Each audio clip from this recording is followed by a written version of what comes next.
একদম তেল ছাড়া সুস্বাদু ও স্বাস্থ্যকর খাবার যেমনি আমাদের ওজন কমাতে সাহায্য করে, তেমনি হৃদয়কেও ভালো রাখে। নমস্কার বন্ধুরা, আজ আমি তোমাদের সঙ্গে শেয়ার করছি অয়েল ফ্রি লাঞ্চ বা ডিনার রেসিপি, যেটা আশা করছি সবার খুব ভালো লাগবে। রান্নার আগে এখানে একটা গামলাতে 500 গ্রাম গোবিন্দভোগ চাল ভালোভাবে ধুয়ে রেখেছিলাম।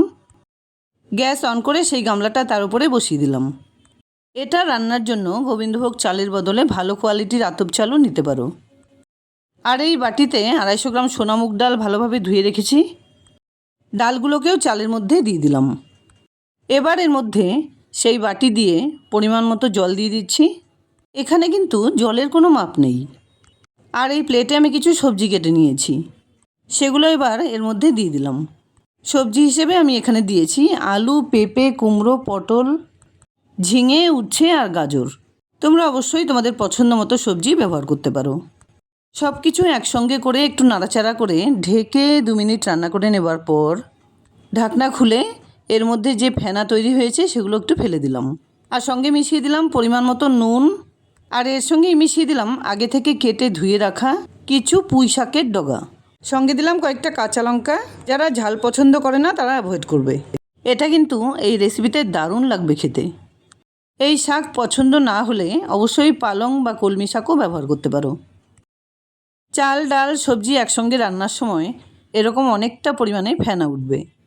সেগুলো কিন্তু অবশ্যই হাতা দিয়ে তুলে তুলে এভাবে একটু ফেলে দিতে হবে, কারণ এই ফেনা স্বাস্থ্যের জন্য অনেকটাই নাকি ক্ষতিকর। তোমরা যারা ধৈর্য ধরে আমার ভিডিও দেখো, বিভিন্ন রকম কমেন্টস করো বা ভিডিওটাকে লাইক করো, তাদেরকে জানাই অসংখ্য ধন্যবাদ। আর কে কোথা থেকে আমার এই ভিডিওটা দেখছো প্লিজ কমেন্টসে জানাতে ভুলো না।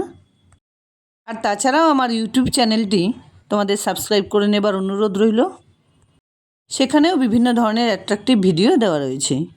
আমার একটু মনে হলো চাল, ডাল, সবজি সেদ্ধ হয়ে গামলাটা যেন ভরাট হয়ে গেছে, তাই সেটাকে চেঞ্জ করে দিয়ে সমস্ত কিছু আবার একটা বড় হাঁড়িতে ঢেলে নিলাম। আর এর মধ্যে মিশিয়ে দিলাম কিছুটা জল। সেটা কিন্তু একটু গরম করে নিলেই ভালো হবে। যেহেতু আতপ চাল আর সোনামুগ ডাল, তাই রান্নাটা হতেও বেশি একটা সময় লাগবে না। মোটামুটি 8-10 মিনিটের মধ্যেই রান্নাটা হয়ে যায়। তেমনি এটা খেতেও দারুণ হয়। রান্না হয়ে যাওয়ার পর ঢেকে এভাবে রেখে দিলাম 2 মিনিটের জন্য। তারপর দেখো এটা কি সুন্দরভাবে রেডি হয়ে গেছে। এরকম স্বাস্থ্যকর খাবার খেলে শরীর অবশ্যই ভালো থাকবে, তার সঙ্গে মনটাও ভালো হয়ে যাবে।